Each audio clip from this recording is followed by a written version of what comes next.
Hey, this is Brooke with Printrbot Live. Welcome again to another Thursday 4:30 show, 4:31. So that's pretty awesome. So, a couple things. Number one, my daughter's in town, and it's really good to have Sydney.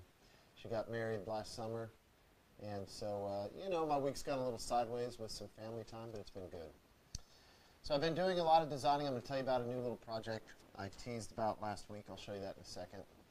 But I wanted to give you an update on the CNC first. So we are targeting the base bare bones CNC for $9.99, so $1,000. Now that will not include extrusion. It will not include the router that you choose, which I hope is a DeWalt 611. It will not include, this is just where we're going to start with the pricing, $9.99, so $1,000. But you really need to choose what size you want to build, get some MDF, spoil the board going yourself. So the price of entry, as far as Printrbot's concerned, is going to be $9.99.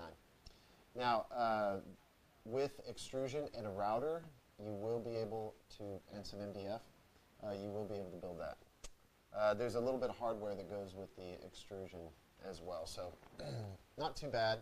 What that will add is, I think that the router is somewhere around $130, $120. The extrusion, I'm not really sure, but we're really trying to pare down the base unit price so that it's affordable. So you can build a small one for, well under $1,500, probably $1,300, something like that.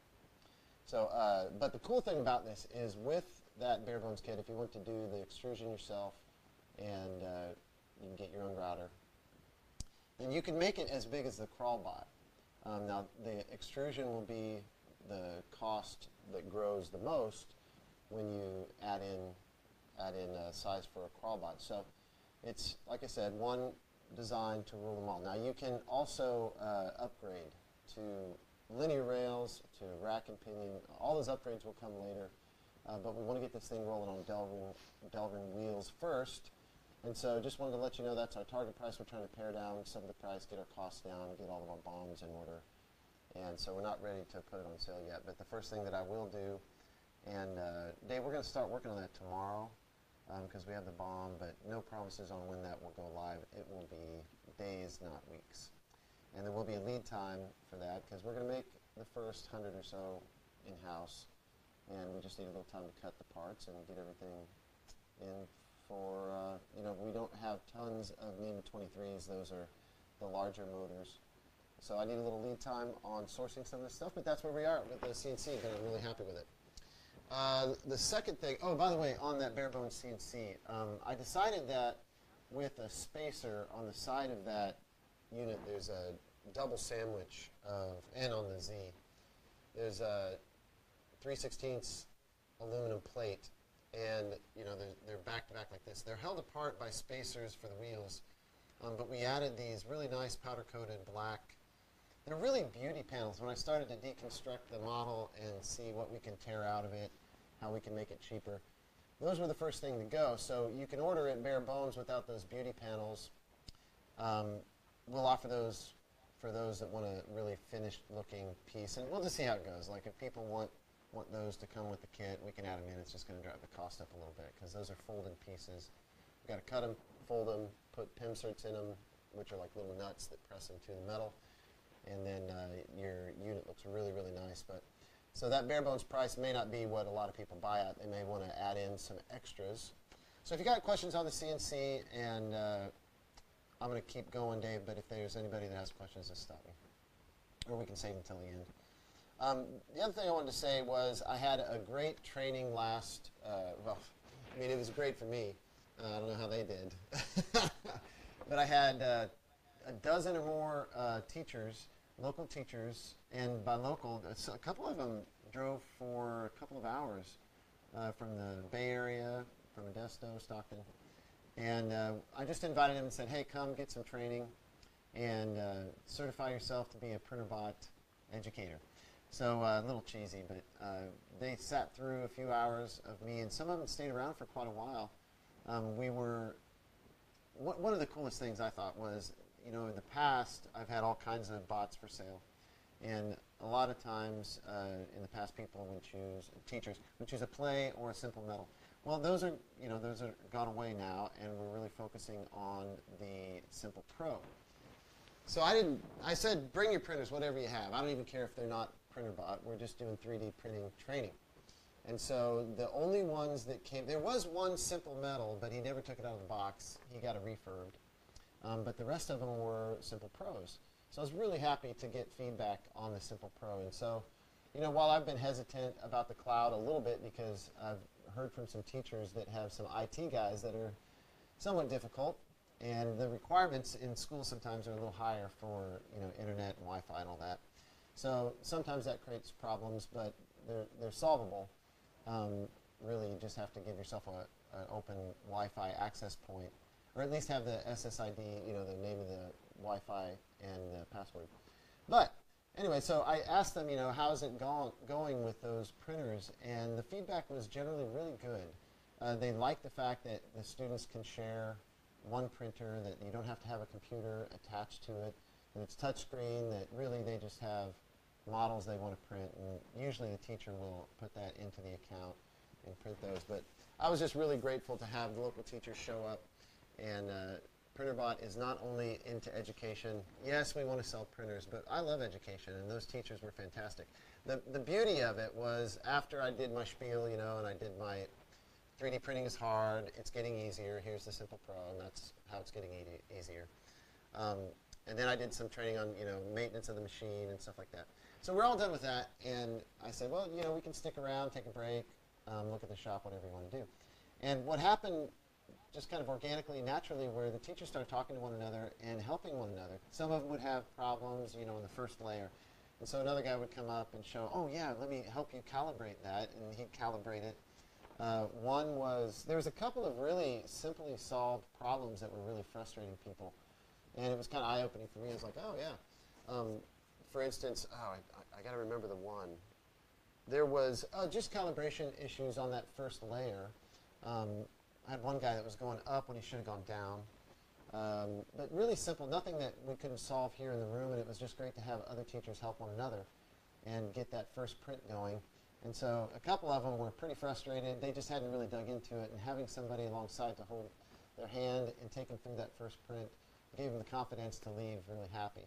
So I'm going to continue to do these trainings, and I've offered to local teachers. I don't want to fly anywhere. I don't want to drive 9 hours. But if you're a local school, I've said, yeah, invite me to your classroom, and we can host one of these trainings for the public or for the students or for other teachers. It's the teachers that I'm really interested in because kind of, in the U.S., schools are so different when you go from district to district. And so while you might have one district that's just flying high with 3D printing and, they have shop classes and CNC machining and stuff like Lincoln does here. There's others that are just single teachers trying to get going something that the students would be interested in, using it in STEM education or art. And I really want to reach out to the teachers, so I'm going to continue to provide those here at Printrbot and in other schools around the area. So I just wanted to let you know I had a good time doing that.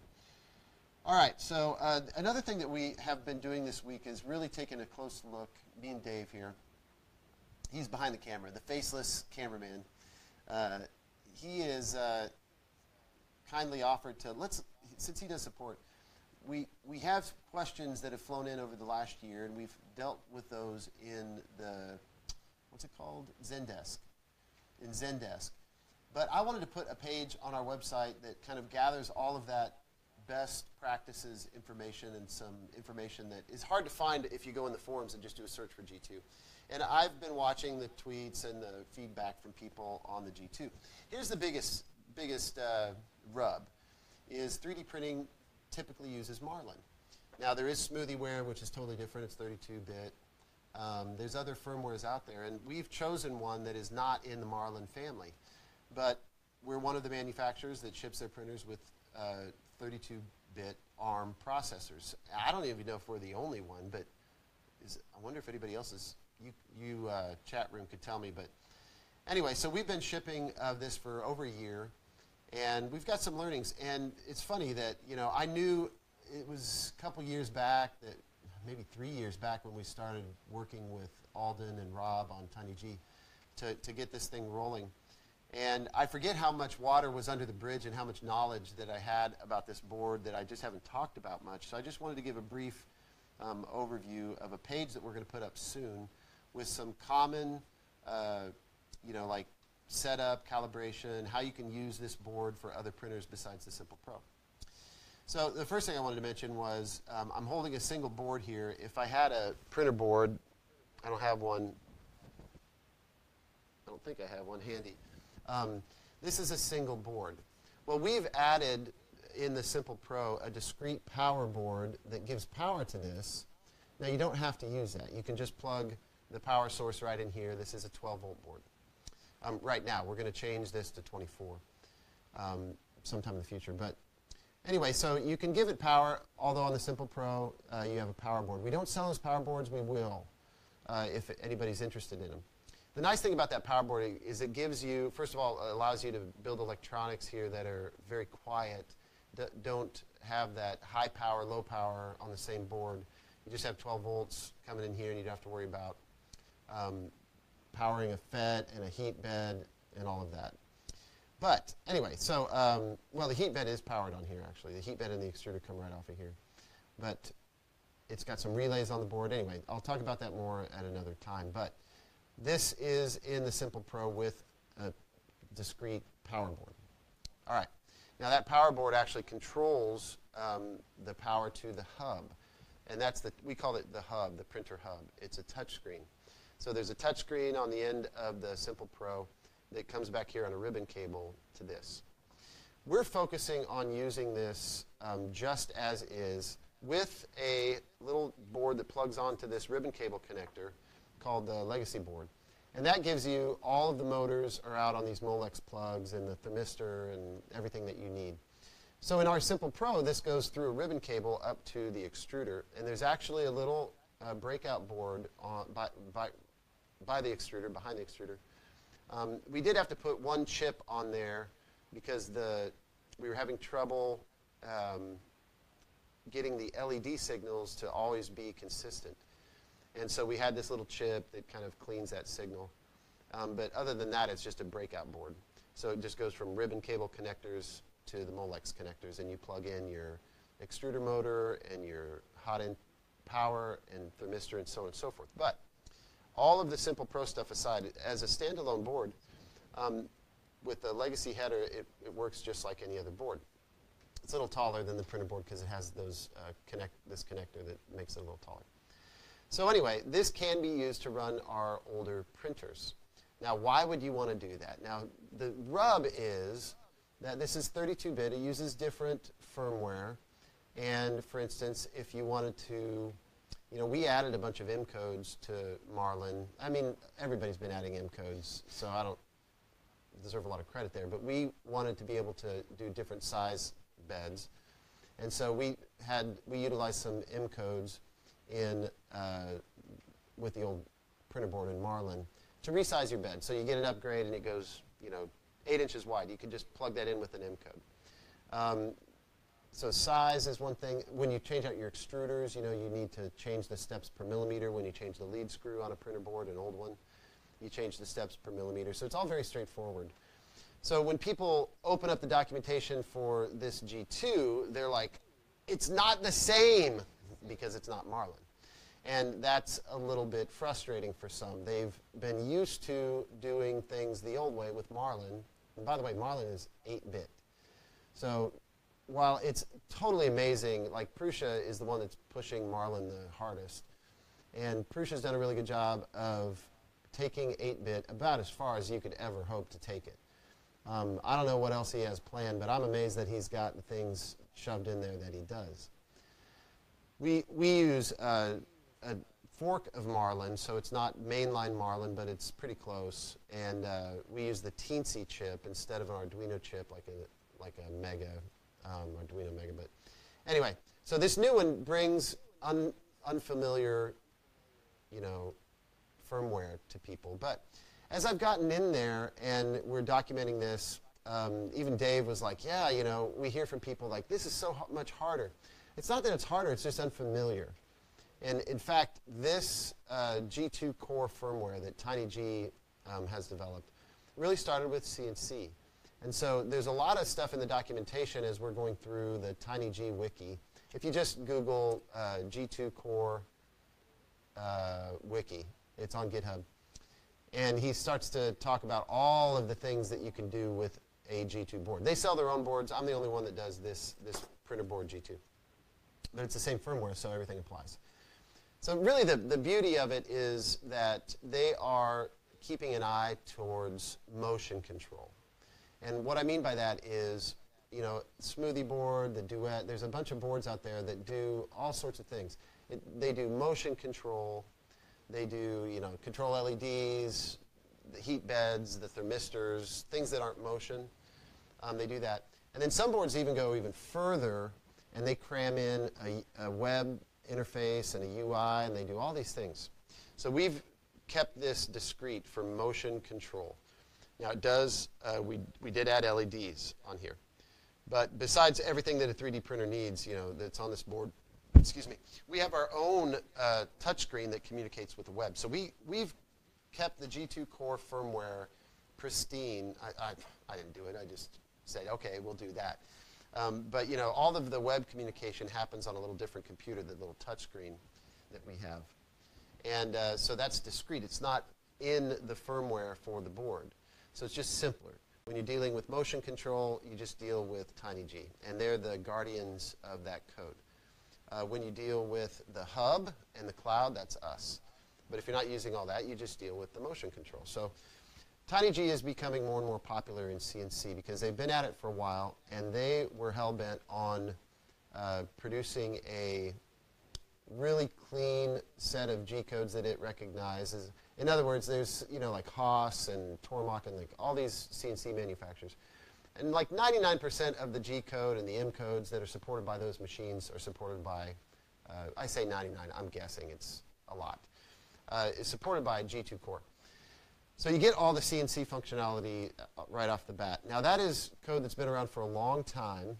And when you add a layer on top of it of 3D printing requirements and new M codes and new things that 3D printers need to do, you add another layer of complexity. So they've sorted through all of those needs for a 3D printer, and they've added that in. So when it's not motion control, the stuff that CNC has been using for years, they're utilizing JSON. JSON is a programming language, and it's you know, it's widely used, and you don't have to learn to, just like using an M code, to change the size of the bed. You can use JSON to to enable a heat bed, or to turn a heat bed on to, you know, 40 degrees or 60 degrees. It's the same thing, you just use JSON to do it. So we've used old tools like not Octoprint. We haven't done a lot of testing with Octoprint, although it works. We're testing with like Pronterface, Cura. Repetier has a little, you know, G-code send line that you can type in codes in JSON to. And so the cool thing about using a G2 core versus a printer board is, I don't know if you know this, but Marlin, I don't want to go too far down the rabbit hole, but I'll try to finish this up real quick. But there's a couple of really key differences. Number one, the motion control is much, much more sophisticated. So 3D printing is a bunch of straight lines, basically, and a lot of little tricks to make straight lines look like curves. So where they're going with this is arcs. They've already got arc implementation, but eventually they'll get to where you can describe a circle and everything's a curve. So the future for this is, you know, the end-all be-all of what CNC and 3D printing should be, much more simplified code. But they do acceleration too, which is in Marlin. Jerk is in Marlin. It's not that sophisticated, but in the G2 core, it is ridiculously sophisticated. Just go to their wiki and read on why are we doing this? What is sixth order acceleration or jerk acceleration? They're going through a lot of math in real time to move that machine very, very smoothly. So when you are able to wrangle that, you can eventually go faster. you know, all those vibrations that happen in a normal 3D printer just running stock Marlin without acceleration. Theoretically, you should be able to get much smoother surfaces on all the axes. But anyway, so there's a lot of math and stuff that are involved that are, as the processors get more and more, as they get faster, 3D printing with a tiny G board will be visibly better, faster. Just to say it's more sophisticated isn't a selling point, right? You know. But let me tell you about some of the cool things that we found. I mean, I knew about them, but we're just now telling the world about some of them. So on a printer board, if you wanted to reverse the motor direction and you didn't want to recompile firmware, you had to like physically unplug the plug, turn it around, and plug it in. Well, the Molex plugs don't reverse. Some motors we had did have those plugs that don't lock in, and they could be reversed. But one simple thing, you can reverse the motor direction. So I'll just list some things, and you know, some of you might care, might not. But you can map the axes to any motors. So I don't know why I would want to do this, but I'm just telling you what's possible. You can send a little JSON code and remap the motors. So they number the motors 1, 2, 3, 4. And we could map X to any of those, map Y to any of those. We can change polarity of the motors with a simple command. So you can reverse direction that the motor moves. So positive could go this way, and then you can just do one command. Now positive goes that way. So you can flip motors. You can control the power level. You can also do that in Marlin. You can, what else, Dave? Let's see. We were focusing on the things that are most common for people setting up printers. So you can adjust the power level, adjust the current to the motors. I mentioned that. You can change your, it's a little different, excuse me, it's a little different on the G2 for rotational axes like a Z rod, you know, rotating. Like we use TR8 rod, so 8mm rod. It's really simple. It's not total rotation. It's travel per revolution. So you just put in this code that has travel per revolution is 8 because we're in millimeters. You can set whatever units you want. But so 8 is the revolution. Boom, you're done. You don't have to do the Prusa calculator to figure out steps per millimeter and what lead screw do you have, and let's do this fancy math. It's just like how far does it travel in one rotation. So that is more sophisticated, and they treat the tool head, the extruder. So there's X, Y, Z for motion control. And then in CNC, there's A, B, and C. So the rotational axes on X, Y, and Z are A, B, and C. So they stay true to that. They just use the A, or let's say motor 4, for the extruder, or the Z, or whatever rotational axis. So it's pretty cool.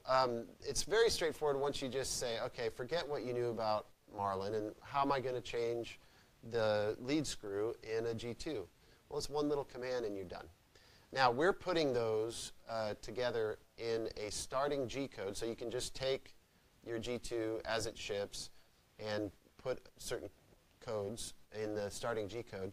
And when the machine turns on and it gets the G code, it, boom, just configures it. One other cool thing about this board is there's two-way communication going all the time. Now, one of the most frustrating things, I watched Gina's, she's the one that wrote Octoprint, her frustration with Marlin, because it's just so stupid. What I mean is it doesn't tell you anything, really. When you send it a command, it says, okay. It just sends back okay, and that's pretty much all it does. But on this, you can send it, hey, tell me about motor 1, and it sends back this reply of all the settings for motor 1. It does this, oh, it's not called a reply, it's called a, anyway, it receives this information back. And some of the commands are instant, some of them can be queued, some of them wait for a temperature, and you know. So anyway, there's much more sophisticated communication going on in this, so you can actually find out what's going on. It'll echo back that it wrote these commands and set that setting and so on and so forth. So for a programmer, that is, if you're a programmer and you're using Marlin and you're somewhat frustrated with a couple of things. One, that the firmware for Marlin is a little bit of a spaghetti code situation. I'm putting it lightly. You will love that a programmer, there's a single programmer that maintains and develops Marlin. Now, not Marlin, G2 core. And his name's Rob. So I can text Rob. I've texted him the last couple days and asked a question, and boom, he replies back. You're not going to get that. But the point is, for one person to maintain code, this code is so much more logical than Marlin, which, I mean, I remember when Mick was here and he was my software guy, he would go in and try to find something, and it's just, you don't know where anything is. You don't know what, there's some things that have been abandoned and never finished. So I remember when we wanted to implement LEDs on the printer board, because we had them in the G2, I wanted to see if we could retrofit that LED that we made, that 3 little LED strip. And he went in there and it's like, well, it's here, but it doesn't work. And so he had to figure out how to make it work because somebody just abandoned it. There's a bunch of stuff like that in Marlin, and they're trying to support all these different flavors of printers, the manufacturers from all these different printers. They have these nice little things that say, you know, like use, this is, I forget, like the thermistor would be like 1 through 8 or something. And you'd select that thermistor or whatnot. But this is really a board that works for everybody. You just have to set it up at the beginning. Now, you can recompile, not something that I'm into. So I'm really taking advantage of how you can just take the stock firmware and send a starting G code and set it up for your machine. So I'm more and more convinced that we've made the right choice, but I am convinced that we were early. I mean, we popped early. You know, Joseph Prussia, he's still squeezing the last life out of 8-bit, which is fine. I mean, they get great results. But moving forward, he has a decision.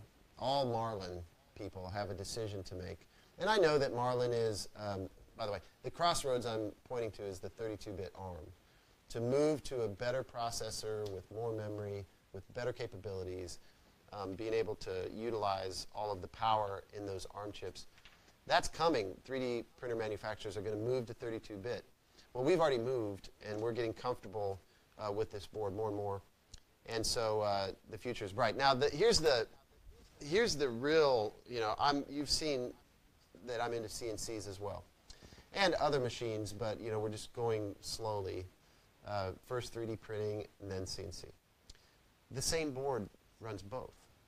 So now, for me to support CNC, I'm running the CNC off of this board. I don't have to know a different firmware. I don't have to get my head around, oh, now what does Gerbil, or what are the intricacies of Gerbil, and what boards run Gerbil, and which is the best board. And Gerbil's 8-bit, too, by the way.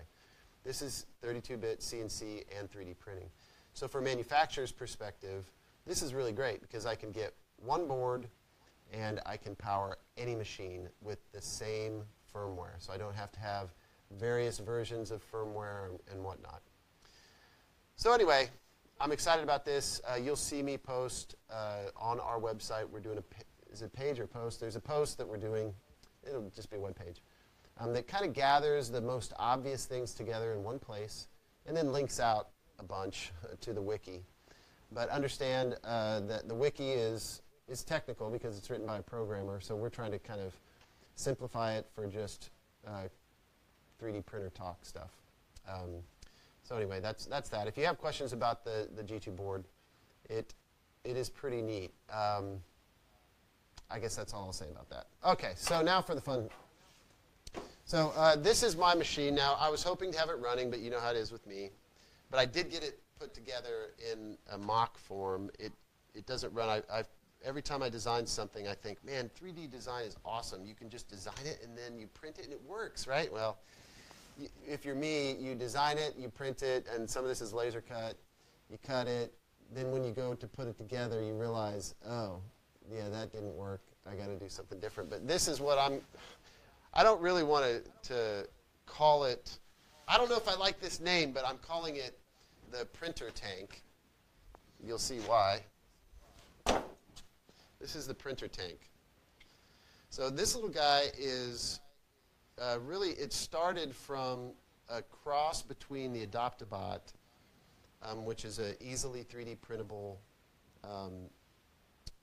3D printer. It's very small. And the Adoptabot, you know, uses these same rods. And so when you, I got to elevate this a little bit so I can move it around. It'll be my little turntable on my phone. So that's not a lot of room to print. So on the Adoptabot, you get about 4 inches. And 4 inches on the Y. So X and Y are 4 inches. This is actually slightly less than 4 inches. The Adoptabot used press fit stuff. In fact, that was one of the complaints, and some people suggested that I do this pinch to pinch the rod, so I'll probably add these back in. So I took the Adoptabot and I threw away the base, and I combined it with a Printrbelt. So with the Printrbelt, you have 6 inches of travel here and you have 6 inches here. Now to get 6 inches of travel when you're doing this weird Printrbelt thing where Z is this direction, you have to go way up here, like 18-inch bar, or I'm using linear rail on the Printrbelt. They're not in here, I'd show you. Anyway, you got to go up because it's a 35-degree angle. So you can't just go up 6 inches. You got to go up a bunch to get 6 inches on the Z. So anyway, this is going to be a very small Z on this little bot. This is just an example. I'm going to release these files. And here's why I did this tank instead of the belt. So the belt right now, we make the belt on the Printrbelts, and again, it's still in beta, out of stainless steel shim material. Well, it's very, very, very, very thin. It almost feels like aluminum foil, but I mean, it's much stronger, but you know, it's like flexible. You can actually put a bend in it. And I was like, you know what? I'm pretty scared to have a small Printrbelt use that shim material. And it's a little bit finicky to get the Z. You know, you don't have a Z action, so you can't adjust. There's no sensor that goes down and says this is how close I am to the bed, and this is an offset, and that's how we're going to print. So right now, the Printrbelts are manual adjustment on that first layer, and that's really what you got to nail. So anyway, I lowered the bar for this. Not only is it much smaller, it doesn't have a belt at all. So going off of an idea, I think Tom, what's his name? Nicholas Seward. He's going to be at the RepRap, the Midwest RepRap Festival. And he showed this little bot in this picture and said, hey, here's what I'm working on. And he had this weird, he always does weird stuff. No offense. He knows he does. He had this weird, like, Y-axis that kind of went out like this. It was just so slow. I like Cartesian because it's just so straightforward, meaning, you know, you just got a belt loop that moves the axis one way or the other. So this is X, this is Y. But he was like, yeah, it's going to crawl on the ground. And so I was like, oh, yeah, I've been thinking about that for a long time. Instead of using a belt, this actually will just, it will print the first line, and then it'll back up. And when you back up, now you have access to, that's like going up in Z. But the model is skewed. Instead of the model being like this, the model is like this. So it actually ends up flat like that. So you would start by printing the first little corner here, and then you'd back up, and that exposes a little more area. So now you can go up a little higher and print across. So you can print a little rectangle. And then the further you go back, the bigger the rectangle is that you can print until you get to the top, and then you get to the end. And you can print normal things where Z is laying down on the table, and this is just backing up straight. So right now these back tires, or back axle, is connected. But in the design, I've got place for another motor over here. I just didn't mock it up that way. And so I'm going to separate these treads and actually have it where, you know, you're printing in a straight line until you're done with that. And if you wanted to, you could put in some G code to, like, you know, turn it and then print again. You just need to go in a straight line while you're printing, because I don't know how to do G code otherwise. You know, it's a straight line. So anyway, this will be kind of novel. You could print a bunch of things on the table here, turn it around, go the other direction, you know, make a spiral, I don't know what. But it's kind of fun. It's different. I will be releasing these files pretty soon, just probably days. I'm hoping to get it printing tomorrow, but there's always problems. But I think the most novel part of this is I'm using, instead of, because I've been considering belt for a small printer, and sanding, belt sander belt, they're cheap. They're like $6. And so these have sandpaper on it. I have not tried printing on these yet. Originally, I was just going to put a little sandpaper belt down here and have a little tiny printer belt, which I may still do. This is only this axis here, X and Y. You could really put it on any simple little frame, so I might try it out with these belts as a printer belt. Because, a printer belt just moves the print this way until it gets to the end, and then it peels off. On the table, you can just drive it all around the room. Now, will you want to be printing on the floor? I don't think so, but that's what I'm going to do. I'm not doing this project because it makes a whole lot of sense. I'm doing it because it's fun, and it gets the concept of Printrbelt out there, and the files out there, and the firmware is already out there. I'll make sure Bill, William over at Polar 3D, gets a little kit so he can, whether it's just a little printer belt with this sanding belt, or maybe we'll do one with the shim or whatever. I'd love to see people start building these themselves and use that printer belt firmware to slice so we can make some faster progress without the $1,500 barrier to entry that I'm going to have when I start making these printers. Now, you can make these printers more cheaply, but for a flagship printer belt, it's going to be really nice. It's not going to look like a project. It's, you've seen it. It looks like a finished product. It's enclosed in a case. It's all very nice and strong, and not a lot of finicky nature to it. That's how I want to sell printers. So that's going to be $1,500, and the big one is going to be $3,000 or more. It's expensive, but you guys want to play with this stuff, so I just wanted to enable you guys to play. So this is 3D printed. I've got a different design for this, but I may just make these kits, and if it includes laser cut wood, then I may have to just cut some laser cut wood for you. But I'm sure that this can be replaced by printed parts too. I went to a lot of trouble to make it look kind of cool. This can be smaller. You can drive backwards, on wheels. You don't even have to use belts. I just like the way it looked. So I'm using some parts out of my parts bin. I took the wheels out of the front because I got this measurement wrong. But I've just got these gears that we used in the paste extruder, but these will be printed. I'll make it as 3D printed as possible.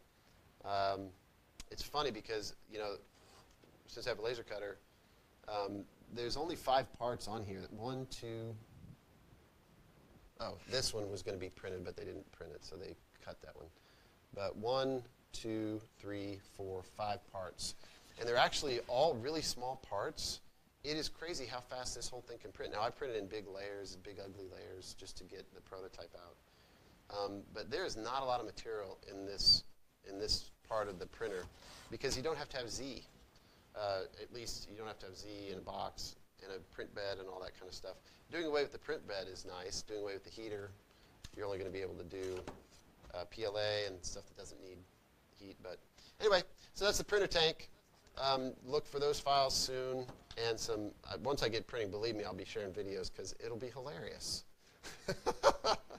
Printing little things on the table.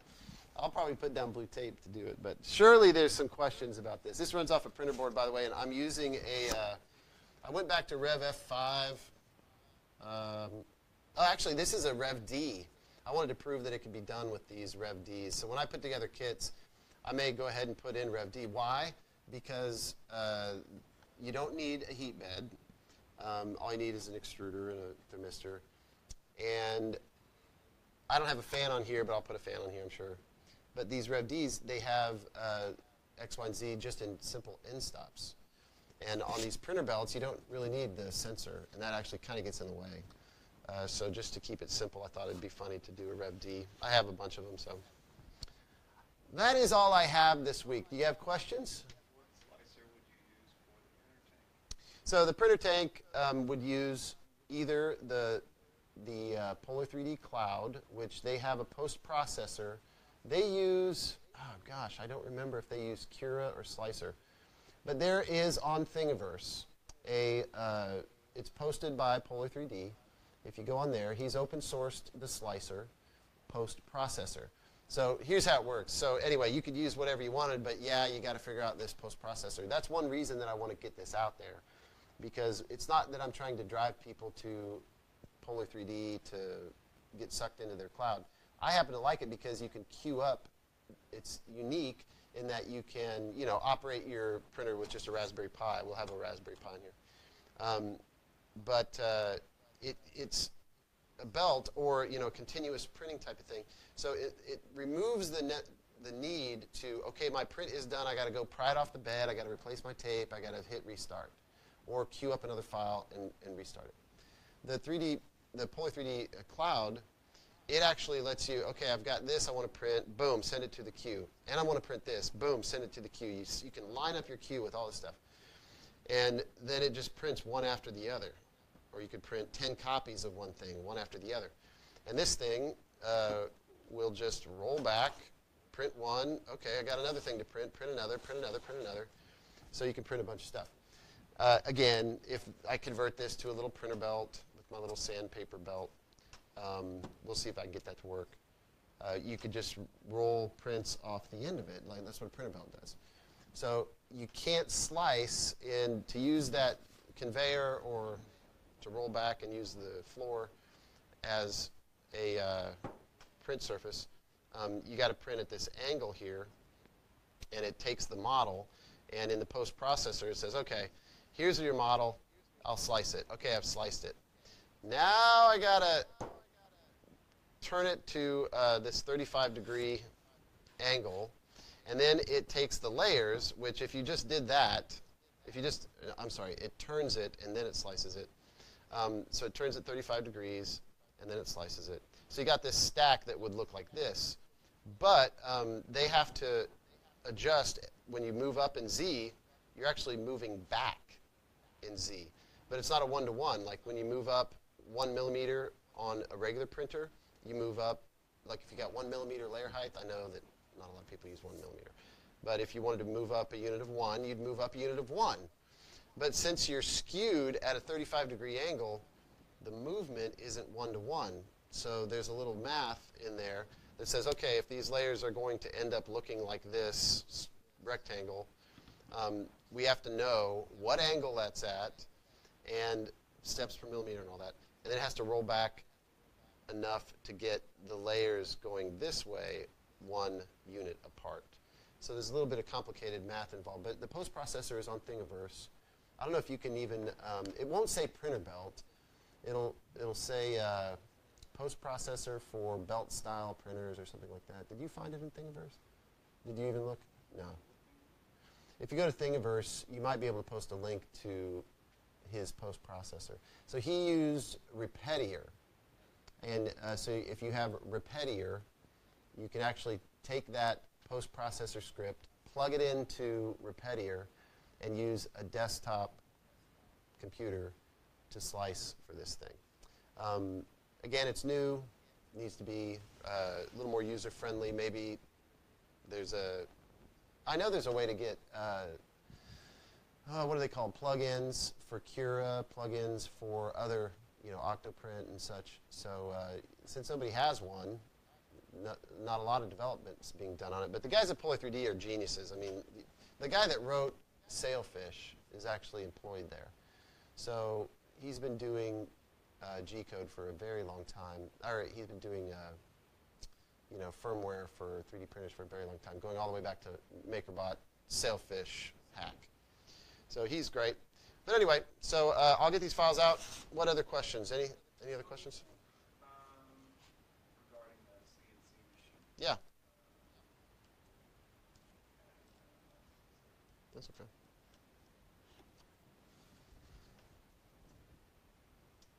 Can I buy the wheels separate, and can I build my own CNC plates? Yeah. Yeah, I'll release the files. When I put the CNC up for sale, I will release the files for the plates. And yeah, we use our own Delrin wheels. I should order some from Open Builds to see if they're compatible. It's just that it's very specific, the spacing of, it's very specific between the plates, where the wheels lie. So if you don't mind dealing with like cutting your own spacers, you could probably use any V wheels.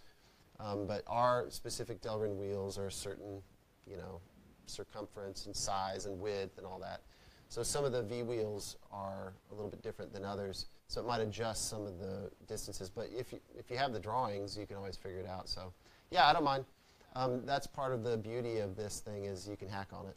So yeah, I'll release the files.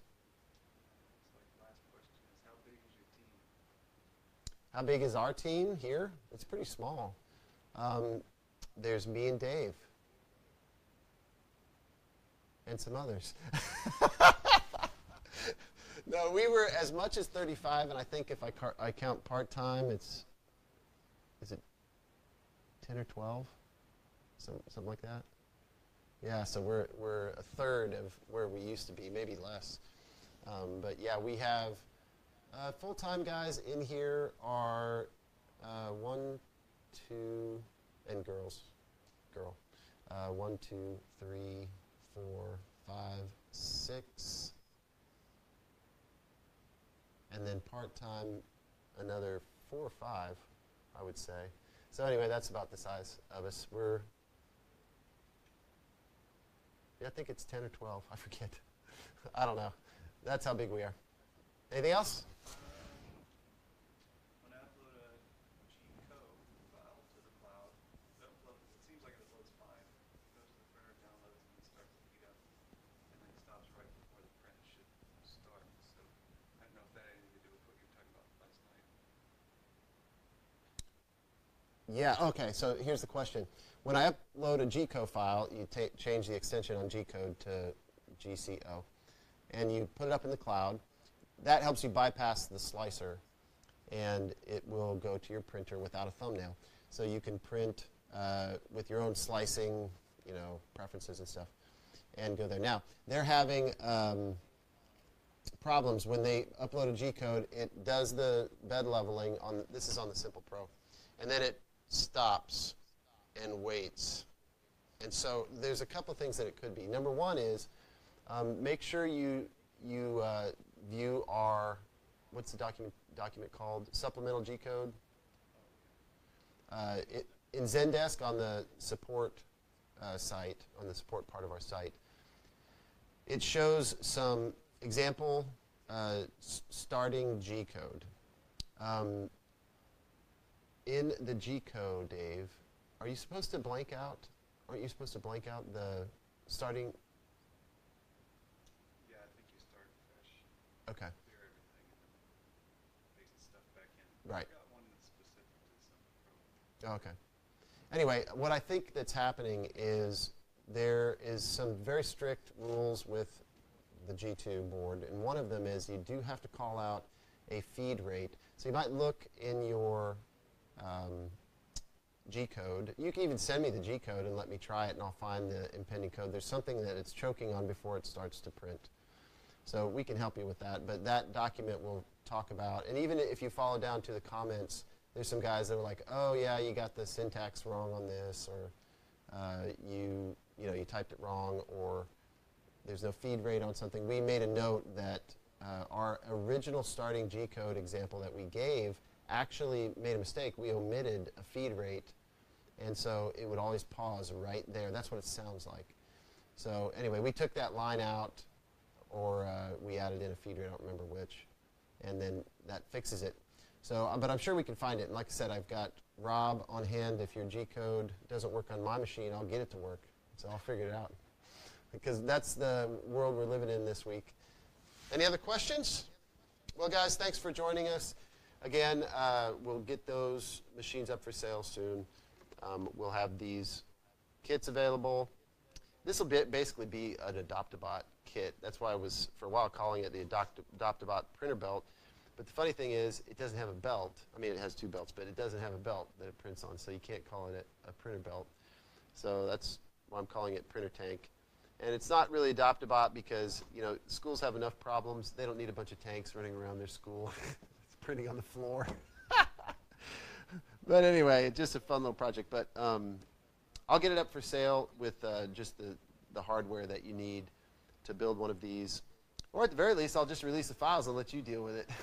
That might be nice. But anyway, we'll see you next week. I'm going to go spend some time with my daughter. Hope you have a good weekend.